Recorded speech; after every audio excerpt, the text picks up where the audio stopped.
Bienvenue dans Finance d'entreprise. Je suis Bérénice Absalon Polo. Dans cette vidéo, il sera question du Z-score. C'est quoi le Z-score? Le Z-score, c'est un modèle élaboré par Edward Altman qui permet de diagnostiquer les difficultés d'une entreprise pouvant conduire à la défaillance. Donc, quand on calcule le Z-score, on peut avoir une idée du niveau de risque de l'entreprise. Quels sont les éléments pour calculer le Z-score? Il y a la liquidité, l'ancienneté, la rentabilité, la structure financière et finalement l'efficacité. La liquidité est donnée par X1. On rappelle que la liquidité d'une entreprise est sa capacité à faire face à ses obligations de court terme. La formule pour la liquidité, c'est X1 égale FDR sur actif total. FDR, c'est le fonds de roulement. Fonds de roulement égale actif court terme moins passif court terme. Fonds de roulement égale capitaux permanents moins actifs long terme. Ancienneté, X2. Ancienneté, X2 égale BNR sur actif total.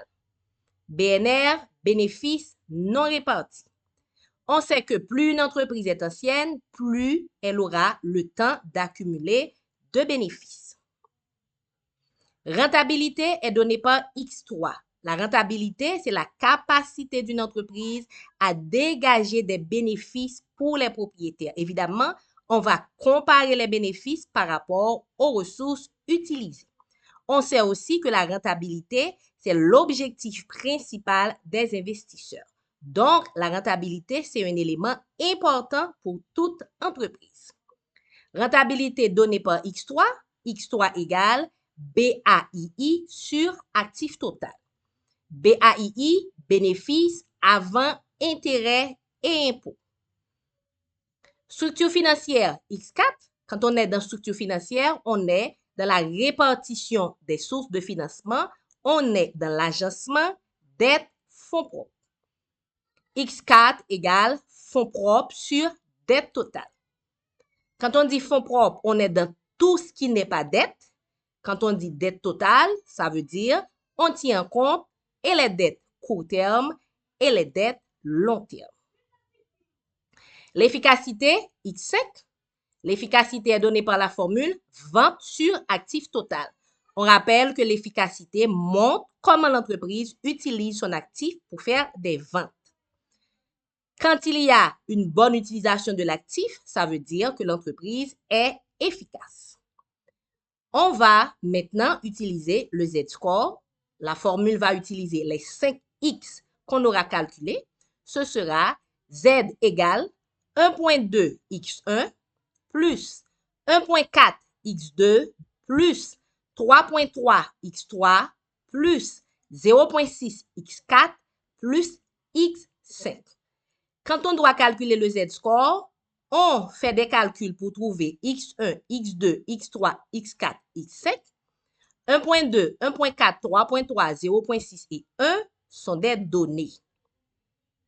Et après avoir trouvé le résultat, on va pouvoir classer les entreprises en 3 catégories. Couleur rouge, couleur jaune, couleur verte. Entreprise couleur rouge, c'est quand Z est inférieur à 1.81. Ça veut dire zone de danger, risque élevé de difficultés financières.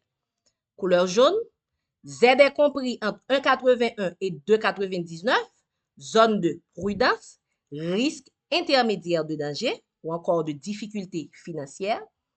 Zone verte, Z supérieur à 2,99, risque faible de difficultés financières. Je reprends. Les entreprises classées en zone rouge sont dans une zone de danger, risque élevé de difficultés financières. Les entreprises classées en zone jaune, zone intermédiaire, risque intermédiaire de difficultés financières.